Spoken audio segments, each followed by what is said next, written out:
Eu tô falando, meus amigos, tem tempo que eu tô falando e tem gente que tá duvidando ainda. A anistia vai passar. A anistia é hoje a preocupação número 1 desse sistema que quer anular o presidente Bolsonaro para, consequentemente, expurgar a direita da sociedade. Eles querem que você tenha medo de ser de direita.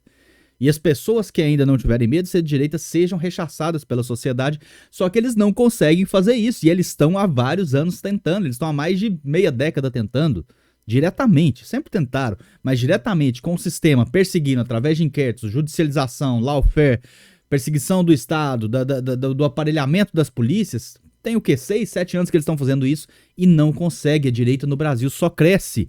E essa nova decisão do Flávio Dino aqui mostra o seguinte, pessoal, tá? Para quem é bom entendedor, meia decisão de ministro do STF, meia decisão abusiva de ministro do STF e basta. Dino manda Sóstenes Cavalcantes, líder do PL na Câmara, explicar o novo acordo de divisão de emendas parlamentares. Pessoal, isso aqui tá literalmente e umbilicalmente ligado à anistia. O Sóstenes, a gente sabe, é o líder do PL e é o articulador número 1 pela anistia às pessoas do dia 8. E aí você fala, Fred, por que eles estão tão preocupados com a anistia do dia 8? Bolsonaro nem pediu pra colocar o nome dele lá. Bolsonaro tá preocupado com as pessoas que estão justamente presas há 2, 3 anos, quase 3 anos, né? Gente, é simples. Sem o dia 8 acontecendo na estapafúrdia versão teatral do sistema como um golpe, não há motivo, razão ou circunstância pelo qual você pode condenar o Bolsonaro. Todas aquelas pessoas que estão em volta ali, né, o Anderson Torres, o Felipe Martins, todas aquelas pessoas, o Braga Neto, na verdade elas estão entrando como efeito colateral para dar uma aparência de realidade, de verdade naquela acusação teatral de golpe contra o Bolsonaro. Eles querem só anular o Bolsonaro. Todas as outras pessoas são efeito colateral.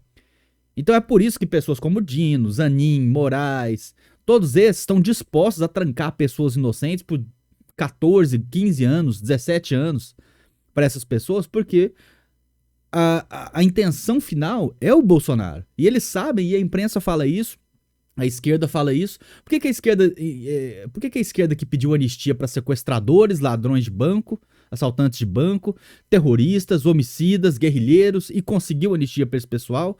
Por que a esquerda que pediu anistia para os piores criminosos, os piores tipos de crime da humanidade, incluindo sequestradores, agora é contra anistia para pessoas que quebraram prédios? É óbvio, meu Deus do céu, porque eles sabem que sem o 8 de janeiro sendo tratado como um golpe, acaba as acusações contra o Bolsonaro. E é por isso que o Dino tá investindo contra o Sóstenes, para tentar desmotivá-lo, para tentar pará-lo, para tentar fazer... Na verdade, ele sabe que o Sóstenes não vai parar, mas se você ficar jogando acusações demais, se você ficar tentando destruir a reputação da pessoa, ele quer que ele sirva como exemplo para outros deputados, tá vendo? Ó, não mexe com isso aqui. Ó o que eu faço aqui, ó. Rapidinho eu mando esse cara dar explicação e enrola a vida dele aqui por nada. Ele passa 4 anos, restante do mandato dele, tentando dar explicação aqui por nada, porque eu posso. Eu sou ministro do STF, com a canetada eu mando e desmando. Apesar de que isso aqui é inconstitucional, né? O Marcel Van Hatten até fez um post a respeito. Vamos analisar aqui, porque eu quero falar pra vocês o seguinte. Muita gente fala, Fred, não adianta lutar pela anistia, o STF vai derrubar, o Lula vai vetar, não sei o quê. É algo que não vira e tal. Meu amigo, uma anistia aprovada pelo Congresso Nacional tem um impacto, uma repercussão mundial, e eles sabem disso. E aí vai ficar só o STF e o governo Lula lá, ó, pedindo condenação de pessoas inocentes que quebraram prédios, enquanto o Congresso determinou que essas pessoas não devem ser punidas por esses crimes, porque esses crimes não existiram. Aqueles crimes estão sendo colocados lá nas condenações do dia 8, né? Ou seja, eles estão preocupados com isso aqui. Porque eles sabem que isso aqui tem efeito. Se não tivesse efeito, vocês acham que o Dino ia fazer isso, meu Deus do céu? Você acha que o Barroso ia estar dando entrevista todo dia falando contra a anistia? Você acha que o Moraes ia estar dando entrevista falando contra a anistia, se expondo, todos eles se expondo? A Carmen Lúcia? Todos eles, pessoal, todos eles têm que sair, eles têm que defender o bebê que eles criaram. Tá? Eles têm que defender essa criança maligna que eles estão alimentando, né? Filhote maligno deles, né? Uma criança. Então, eles estão no modo desespero. Isso aqui é modo desespero. Apesar de que eles têm esse complexo de divindade, e eles atuarem dessa forma, que é o modo desespero. Vamos lá.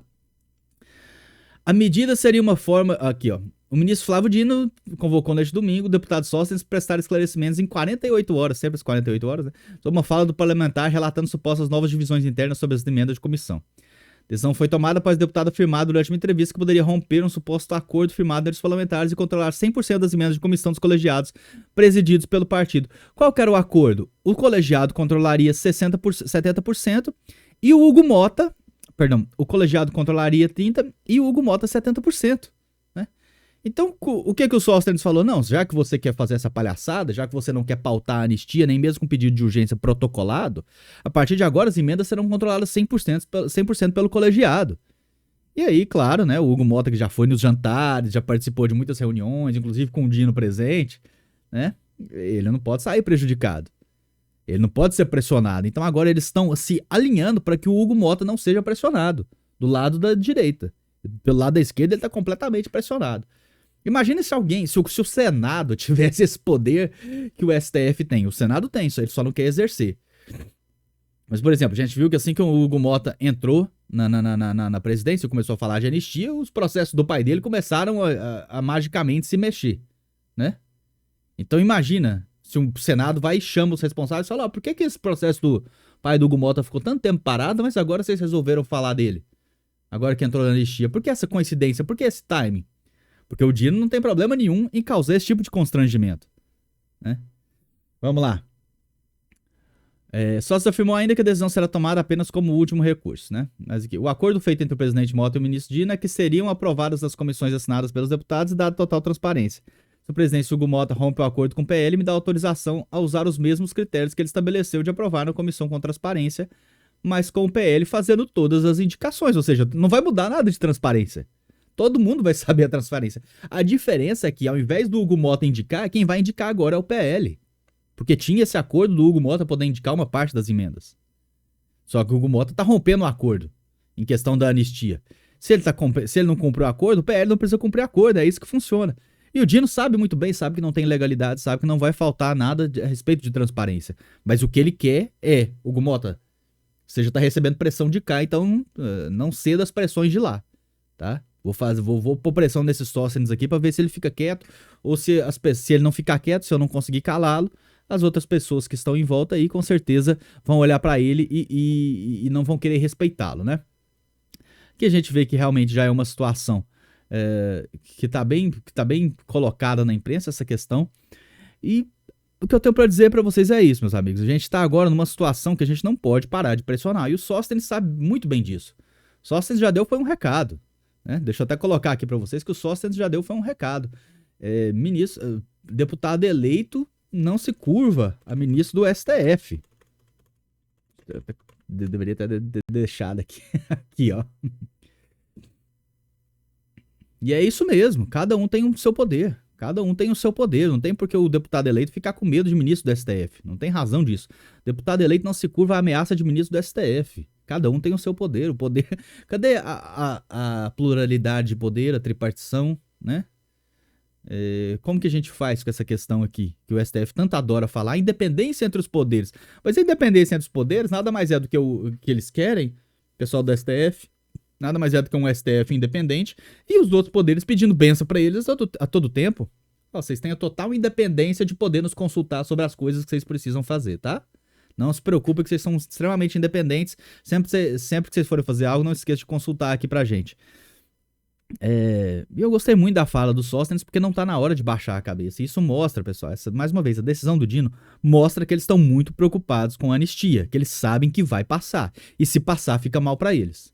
O Lula vetar, o STF querer no tapetão decidir que a anistia não pode, e isso vai arrebentar com eles. Arrebenta com os planos dele de dar normalidade ao autoritarismo. Tudo que o STF precisa, e esse pessoal, é dar normalidade ao autoritarismo. Se eles não conseguirem fazer isso, acabou. Acabou, eles estão perdidos. O parlamento é livre, deputado eleito pelo povo não se curva à ameaça de ministro do STF. Fazemos políticas com transparência dentro da casa do povo e a luta pela anistia é justa, constitucional e legítima. Não aceitaremos censura, não aceitaremos intimidação, disse Sóstenes, né? Em resposta ao Dino. Então, se eles não conseguirem dar a impressão de autoritarismo às atitudes deles, tá acabado o teatro. Tá acabado o teatro. Perdão, se eles não conseguirem dar a impressão de legalidade ao autoritarismo deles, o teatro acabou. Acabou. Então, por isso que eles precisam condenar dezenas, centenas de inocentes no 8 de janeiro para que justifique a condenação do Bolsonaro, que eles já determinaram que está condenado, como a gente vê em entrevistas dele todo momento. Todo momento, Barroso fala disso, Moraes fala disso, Carmen Lúcia fala disso, né?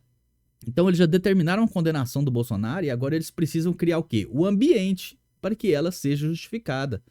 O 8 de janeiro foi um ataque golpista. Não foi, em momento nenhum, mas precisa ser para que o Bolsonaro tenha justificado a sua condenação.